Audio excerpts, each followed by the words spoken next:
I have never met anyone that's overdosed on joy. You just don't hear about it. It's not in the news, you know. I've never heard anybody that's overdosed on joy. So we can laugh, we can enjoy things, and it doesn't take away the fact that we have pain in our life, but it might shift our perspective so we can see things in a different way. My name is Jimmy Akers, and I'm a best-selling author of 6 books and a keynote speaker.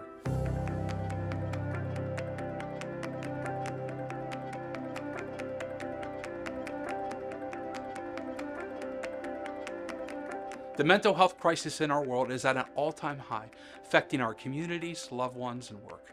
For nearly 20 years, I've had the opportunity to speak all over the world and the privilege to walk with people at their most critical intersections in life. One thing we learn in recovery is that you can't change what you don't acknowledge. In other words, if you want to get well, if you want to find sobriety, if you want to find healing in your life, whatever that looks like, you cannot win a war that you ignore. I partner with organizations and businesses as a clean, funny speaker and storyteller. I share my personal experiences with anxiety, depression, loss, and a suicide attempt, and then tailor a mental health focused message to meet the needs of your team or audience. And I'll provide practical steps to help improve mental health, increase team impact, build a healthier culture, reduce turnover, and leave the people that you serve better. The speech is helpful.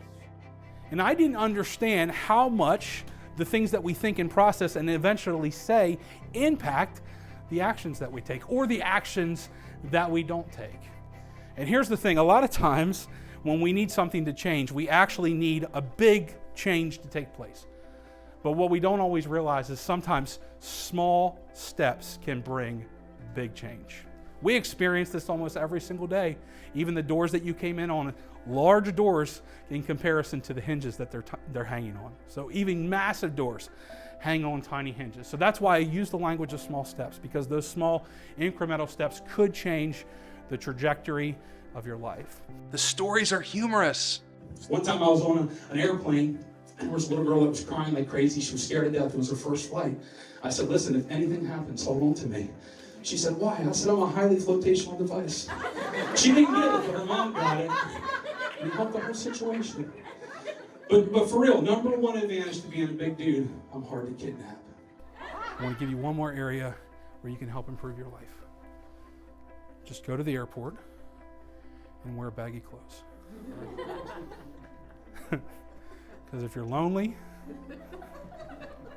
or you're struggling, as long as there's a TSA, you don't have to be lonely another day. The experience is hope-filled. So we talked about this, we're talking about perspective, we're talking about power, and now we're going to talk about purpose. Even really good things in our life without purpose can keep us from great things. Sometimes we settle for really good things when there are better things.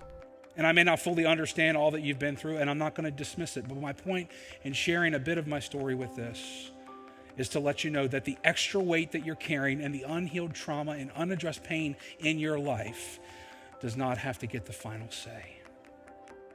Unhealed trauma and unaddressed pain are thieves because they don't just rob you of joy in your life. Hurting people hurt people. Even eventually, unintentionally, you can impact your family or friends or community or coworkers when you're not healthy. And friends, we all have room for growth. We are all just one conversation away from a better life. And you can make a difference and potentially save lives by providing your team with the mental health refill they need. Let's schedule a call today. I look forward to partnering with you to serve your community. Thank you for coming to the Mental Health Refill. I loved Mental Health Refill, and it felt like there was this invisible string of humor that kept me the entire time. The whole talk was awesome. I loved it. So I got a chance to come to the Mental Health Refill, and I enjoyed it personally. I'm also a therapist, and I enjoyed it professionally. I feel like the topics that Jimmy covered are super accessible, super helpful from a mental health standpoint, and I can't wait to digest this book again. So I thought Jimmy was great tonight. The way he spoke, it was very disarming, it was engaging, it was hilarious. So it was amazing. I just love listening to Jimmy speak. I never get tired of listening to him. He's always got stories that are so entertaining. He challenges me with his thoughts. He's so honest. I think that's what I really love about listening to him is is just his honesty when he speaks. He obviously cares for people, and it's just always good. He's just got a way of using laughter and wit to communicate some really true points about mental health. So, yeah, way to go, Jimmy.